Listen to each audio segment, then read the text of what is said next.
अजित पवार हे धनंजय मुंडे यांना पाठीशी घालतायत का या प्रश्नावर अजित पवार चांगलेच भडकले। सरपंच संतोष देशमुख हत्या प्रकरणाच्या पार्श्वभूमीवर धनंजय मुंडे यांच्यावरती आरोप होत आहेत। मात्र त्या आरोपांमुळे अजित पवार सध्या जेरीस आलेले आहेत। पाहुयात नेमकं काय घडलं ते।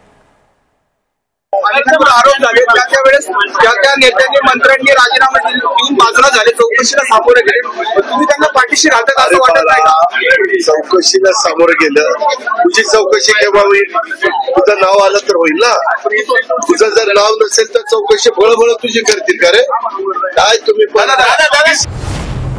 धनंजय मुंडेंविषयीच्या प्रश्नावर अजित पवार भडकले।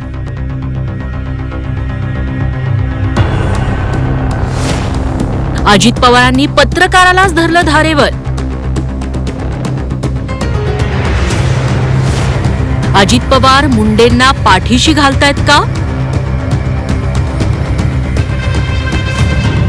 संतोष देशमुखांची हत्या, वाल्मिक कराडची गुंडगिरी, धनंजय मुंडेंचा राजीनामा याविषयी विचारण्यात येणारे प्रश्न अजित पवारांची पाठ सोडत नाहीयेत। गुन्हेगारांचा आका म्हणजे वाल्मिक कराड याला बेड्या ठोकण्यात आल्यात। आता आकाचा आका म्हणजे धनंजय मुंडेंवर कारवाई होणार का असा प्रश्न सगळीकडून विचारला जातोय। यात मित्रपक्ष भाजपचे आमदार सुरेश धस आणि सामाजिक कार्यकर्त्या अंजली दमानिया आघाडीवर आहेत। पत्रकारांनी याबाबत अजित पवारांना अनेकदा प्रश्न विचारलाय। आजही पुण्यात तोच प्रश्न विचारण्यात आला। चौकशीत मुंडेंचं नाव समोर आलं नसेल तर त्यांचा राजीनामा घेण्याचा प्रश्नच नाही असं उत्तर अजित पवारांनी दिलं। मात्र यावर प्रतिप्रश्न विचारला जाताच अजित पवार चांगले संतापले आणि पुढच्या प्रश्नांना उत्तरं न देता निघून गेले। पुन्हा एकदा बघा काय घडलं ते। आरोप झाले त्यावेळेस त्या नेत्यांनी मंत्र्यांनी राजीनामा देऊन बाजूला झाले, चौकशीला सामोरे गेले। तुम्ही त्यांना पाठीशी राहतात असं वाटत नाही? चौकशीला सामोरे गेलं, तुझी चौकशी केव्हा होईल? तुझं नाव आलं तर होईल ना। तुझं जर नाव नसेल तर चौकशी बळबळ तुझी करतील का रे? काय तुम्ही संतोष देशमुख हत्या प्रकरणाचा तपास SIT, CID अशा वेगवेगळ्या पातळ्यांवर सुरू आहे। चौकशीत दोषी आढळतील त्यांच्यावर कारवाई होईल, कुणालाच सोडलं जाणार नाही अशी ग्वाही अजित पवारांनी पुन्हा एकदा दिली आहे। धनंजय मुंडेंच्या राजीनाम्याची मागणी सुरू करते दादा।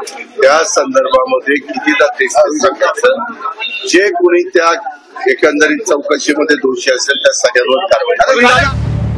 संतोष देशमुखांची हत्या होऊन 1 महिना उलटलाय। महिन्याभरापासून वाल्मिक कराडशी संबंध जोडत धनंजय मुंडेंच्या राजीनाम्याची मागणी वारंवार होतीये। मात्र सुरुवातीला देशमुख हत्या प्रकरणात मौन राहणारे अजित पवार आता सातत्यानं धनंजय मुंडेंना पाठीशी घालताना दिसतायत। चहूबाजूंनी टीका होऊनही अगदी मित्रपक्ष भाजपचे आमदार सुरेश धस यांनी गंभीर आरोप करूनही अजित पवार धनंजय मुंडेंचा राजीनामा घेणार नाही असं सांगतायत। याउलट अजित पवार पत्रकारांवरच आगपाखड करतायत। मात्र यातून जनतेपर्यंत सरकार आणि उपमुख्यमंत्री म्हणून चांगली प्रतिमा जात नाहीये हेही तितकंच खरं। अरुण मेहत्रेसह ब्युरो रिपोर्ट, झी24 तास, पुणे।